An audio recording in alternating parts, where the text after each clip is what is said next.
अस्सलाम वालेकुम my YouTube family. उम्मीद है आप सब ठीक ठाक होंगे और अपने घरों में अपनी फैमिली के साथ खुश और आबाद होंगे। आज मैं शेयर करूंगी आपके साथ बहुत ही मज़ेदार से बनने वाले करेलों की रेसिपी। इसको मैं बनाऊंगी दाल में, यानी कि दाल करेले की रेसिपी। ये बहुत ही मज़ेदार बनते हैं और ज़्यादा टाइम भी नहीं लगता। तो चलिए बिस्मिल्लाह करते हैं और बनाना स्टार्ट करते हैं। तो सबसे पहले मैंने ले लिए दाल, और ये है तकरीबन 1 पाव दाल। ठीक है, अब हमने इसको पानी डालेंगे और इसको हमने अच्छे से धो लेना। दाल की क्वांटिटी जो है वो आप अपने हिसाब से कम ज़्यादा कर सकते हैं। और चनों की दाल लेनी है आपने। ये देखिए इस तरह से इसको आपने चुन लेना है अच्छे से और साफ़ कर लेना है। इसको 3 से 4 पानी हम इस तरह से धो लेंगे।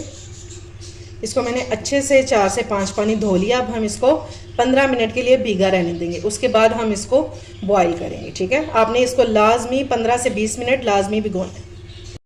दाल को मैंने बॉयल होने के लिए रख दिया था, और ये इस तरह से जो झाग ऊपर आएगी ये आपने सारी जो है ये निकाल देंगे। ठीक है, और दाल को हमने 80 to 85% जो है वो कुक कर लेना है। बिल्कुल इसको हलवा नहीं करना, बस इतना कि ये सॉफ्ट हो जाए। तो चेक कर लेते हैं कि दाल की कंडीशन क्या है। ये देखिए इस तरह से ये दाल होनी चाहिए। ठीक है, ना ज़्यादा सख्त हो और ना ही ज़्यादा गली हो। अब मैं इसको ड्रेन कर दूंगी, टोकरी में निकाल दूंगी ताकि इसका जो एक्स्ट्रा पानी है ये निकल जाए। अच्छा जी, तो अब बारी है करेलों को छीलने की।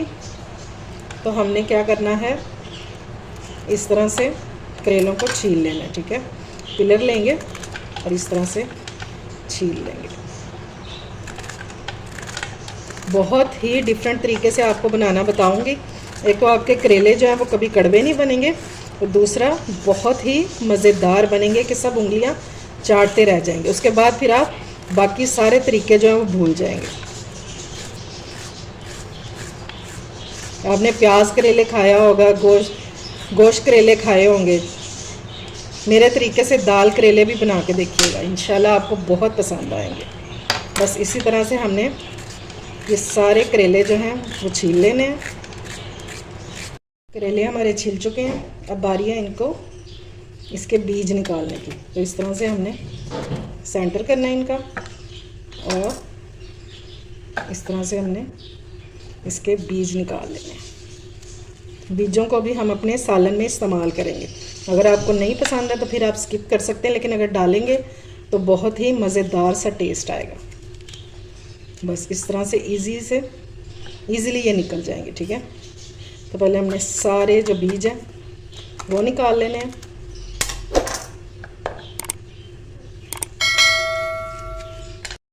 अच्छा जी, सारे करेलों में से मैंने बीज निकाल लिए हैं।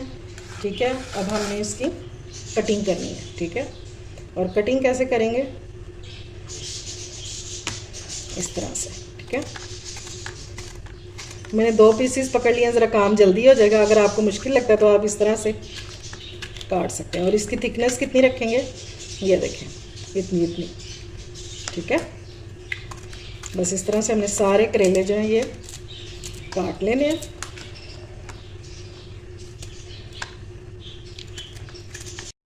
अच्छा जी, करेले काटने के बाद आपने करना क्या है, इसके नीचे रखेंगे एक प्लेट। ठीक है, और इसको हम लगाएंगे नमक। यकीन मानिए ये बिल्कुल भी कड़वे नहीं बनेंगे इंशाल्लाह ताला। ठीक है, कोई आपको इसको सिरके में भिगोने की ज़रूरत नहीं है, कुछ भी नहीं करना, सिर्फ नमक लगाना है और स्ट्रेनर में आपने रखना, ताकि इसका जो कड़वा पानी है ना वो स्ट्रेनर में से ये आहिस्ता आहिस्ता से निकलता जाएगा नीचे। ठीक है, बस नमक लगा के मिक्स करेंगे और इसको आपने 15 से 20 मिनट या ज़्यादा से ज़्यादा आधा घंटा रखेंगे। बस इसे ज़्यादा रखने की ज़रूरत नहीं। कोई आपने धूप में नहीं रखना, कोई आपने इसको सिरके में नहीं भिगोना, तो इंशाल्लाह बिल्कुल भी कड़वे नहीं बनेंगे। करेलों को रखे हुए 15 से 20 मिनट हो चुके हैं, और ये देखें नीचे पानी देखें आप, ये किस कदर ज़्यादा पानी निकल आया इसका। सारी कड़वाहट जो है ना वो निकल जाएगी ऐसे ही। अब आपने इसको थोड़ा सा इस तरह से मसल लेना, और फिर इसको खुले पानी से आपने धो लेना। ठीक है, चलें अब इसको धो लेते हैं। करेलों को मैंने बहुत अच्छे से धो लिया। अब हम इसको करेंगे क्या, इस तरह से हाथों में दबाएंगे और इस तरह से हमने इसका सारा जो पानी है ना ये निकाल देंगे। अगर आप चाहें तो मलमल के कपड़े में भी डाल के इसको निचोड़ सकते हैं। मकसद इसका सारा जो पानी है ना, ये हमने ड्राई कर देना है इस तरह से। इसको हम अलग बर्तन में डालते जाएंगे। अच्छा जी, आप पैन में डाल देंगे ऑयल, ठीक है। ये मैंने डाला है 1/4 कप, यानी कि 1 कप का चौथा हिस्सा। और इसमें हम डाल देंगे अपने करेले, जिनको हमने धोकर अच्छे से और निचोड़ लिया। और इनको हमने लो फ्लेम पर हमने इनको फ्राई करना है, ताकि ये थोड़े से गल भी जाए और इनको खूबसूरत सा लाइट गोल्डन सा कलर भी आ जाए। ये देखिए, इस तरह से लाइट गोल्डन सा हमने इसका कलर कर लेना है। ये देखिए, ठीक है। इससे ज़्यादा इसको कलर नहीं हमने देना। अब हम इसको निकाल लेंगे और इस टाइम तक हमारे जो करेले हैं ना, ये हाफ डन हो चुके होंगे, आधे गल चुके होंगे। और अगर इस स्टेज पर आपको मेरी रेसिपी ज़रा भी अच्छी लग रही हो तो इसे लाइक और शेयर करें और मेरे चैनल को ज़रूर सब्सक्राइब करें और साथ लगे बेल आइकन को भी प्रेस किया करें, ताकि मेरी आने वाली हर वीडियो आपको टाइम से मिल सके, जो कि बिल्कुल फ्री में है। तो सब सारे करेले जो हैं ये हम निकाल लेंगे। अच्छा जी, अब हमने ले लेनी है एक केरी। बहुत अच्छी सी अम्बियाँ आ चुकी हैं मार्केट में, तो इसको डाल के आज हम अपने करेले बनाएंगे, ठीक है। सबसे पहले तो हम इसको छील लेंगे।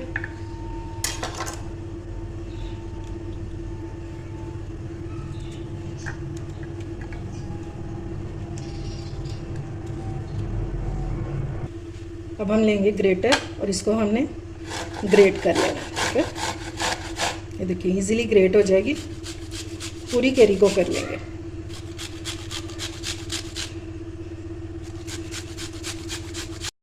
अच्छा जी, अब आपने ले लेना है चॉपर और ये जो बीज हमने निकाल के रखे थे करेलों के, ये इसमें डाल देना। अगर आपके पास चॉपर ना हो तो फिर आपने इसको कूट लेना, ठीक है। परेशान होने की बिल्कुल भी ज़रूरत नहीं है, वो इजीली पिस जाएंगे, ठीक है। ये लें जी।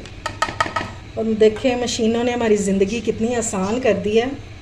पहले ये काम हमें कूटते हुए 10 मिनट लग जाते थे और मशीनों में सिर्फ 2 मिनटों में हो जाता है। बस इस तरह से हमने कर लेना और बगैर पानी किए, पानी इसमें डाले आपने इसको पीसना है, ठीक है। तो अब सबसे पहले हम इनको फ्राई करेंगे। अच्छा जी, करेलों के बाद अब हम उसी ऑयल में बीजों को भी फ्राई कर लेंगे। जिन बीजों को हमने पीस के रखा था ना, ये डाल देंगे, ठीक है। और इनको भी हमने उसी तरह से गोल्डन ब्राउन सा कर लेना। ज़्यादा डार्क कलर नहीं करना, सिर्फ गोल्डन सा कलर हम इसका करेंगे। ये लें जी, बीज हमारे जो हैं ये लाइट गोल्डन से हो गए हैं। आपने इसको बिल्कुल ब्राउन नहीं कर देना। लाइट गोल्डन से जब हो जाए तो फिर हम इसमें डाल देंगे प्याज। तो मैंने 2 प्याज लिए हैं और इनको स्लाइस में काट लिया, डाल देंगे और इसको भी हमने इसके साथ ही फ्राई कर लेना। प्याज हमारा थोड़ा सा सॉफ्ट हो जाए तो फिर हम इसमें बाकी की चीज़ें जो हैं वो ऐड करेंगे। प्याज हमारा सॉफ्ट हो गया और देखिए इसका कलर भी टोटली चेंज हो गया। अब इस टाइम पे हम इसमें डालेंगे टमाटर, कटे हुए टमाटर। ये मैंने लिए हैं 2 अदर, ठीक है। प्याज और टमाटर की क्वांटिटी आप अपने हिसाब से कम ज़्यादा कर सकते हैं, ठीक है। और साथ ही हम इसमें डाल देंगे केरी जो हमने कद्दूकश की थी। अगर आपके पास बड़ी वाली हो तो फिर आपने वो हाफ डालनी है, क्योंकि अगर ज़्यादा डालेंगे तो फिर ये बहुत खट्टा हो जाएगा। तो हमें अच्छे से मिक्स करना है। और अभी मैंने इसमें किसी किस्म का कोई भी मसाला ऐड नहीं किया। थोड़ा सा हम टमाटरों को सॉफ्ट होने देंगे। ये लेंगे, टमाटर जो है हमारे काफ़ी हद तक सॉफ्ट हो चुके हैं। तो अब हम इसमें स्पाइसेस ऐड करेंगे, लेकिन स्पाइसेस डालने से पहले हम इसमें डालेंगे दाल, जिसको हमने बॉईल करके रखा है। हल्दी डालेंगे 1/4 टीस्पून, नमक डालेंगे अपने टेस्ट के मुताबिक।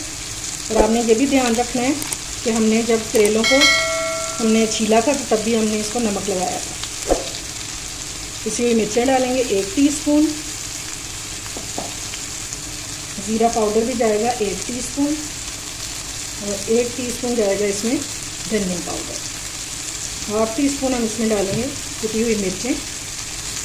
और अब इन सारी चीज़ों को हमने अच्छे से मिक्स कर लेंगे।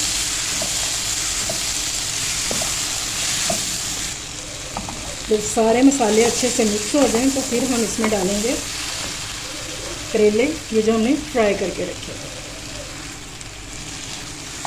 मिक्स करेंगे और अब हम इसको कवर करके बिल्कुल दम वाली फ्लेम कर देंगे ताकि हमारे मसालों का जो कच्चापन है वो भी ख़त्म हो जाए और हमारे ये जो दाल में या किसी सब्ज़ी में थोड़ी सी कसर है तो वो भी अच्छे से गल जाए। ये लें जी, इसको मैंने 10 मिनट के लिए दम पर रख दिया था और बहुत अच्छे से हमारा सालन जो है ये रेडी हो चुका है। लास्ट में बिल्कुल हमने इसमें डाल देना है धनिया, इससे एक तो फ्रेशनेस आएगी और दूसरा खूबसूरत भी लगेगा और तीसरा इसकी खुशबू बहुत कमाल की लगती है इसमें। और साथ ही हम डाल देंगे 5 से 6 सब्ज़ मिर्चें। इसको हमने मिक्स करना और फ्लेम ऑफ करके इसको हम सिर्फ 5 मिनट के लिए कवर करेंगे और इसके बाद डिश आउट करके मैं आपको इसकी फ़ाइनल लुक दिखाती हूँ। ये लें जी, मज़ेदार से हमारे दाल करेले हो चुके हैं रेडी, जो देखने में यकीन माने जितने अच्छे लग रहे हैं खाने में उससे भी ज़्यादा टेस्टी हैं। एक बार आप मेरे कहने पर इसको ज़रूर ट्राई कीजिएगा, इंशाल्लाह आपको ये रेसिपी बहुत पसंद आएगी। और इस मज़ेदार सी रेसिपी के साथ आप बनाएं सलाद और चटनी और क्या मज़ा आएगा आपको। इसको आप तंदूरी रोटी के साथ भी खा सकते हैं और पराठों के साथ भी खा सकते हैं। जब आप ये एक बार खाएंगे तो इंशाल्लाह कढ़ाई और कौरमे का टेस्ट भूल जाएंगे। उम्मीद है आपको मेरी आज की रेसिपी पसंद आई होगी। अगर अच्छी लगे तो फ्रेंड्स एंड फैमिली में शेयर किया करें और मेरे चैनल को सब्सक्राइब भी किया करें। अपना और अपने प्यारों का ख्याल रखें, मुझे दुआओं में याद रखें। अल्लाह हाफिज़।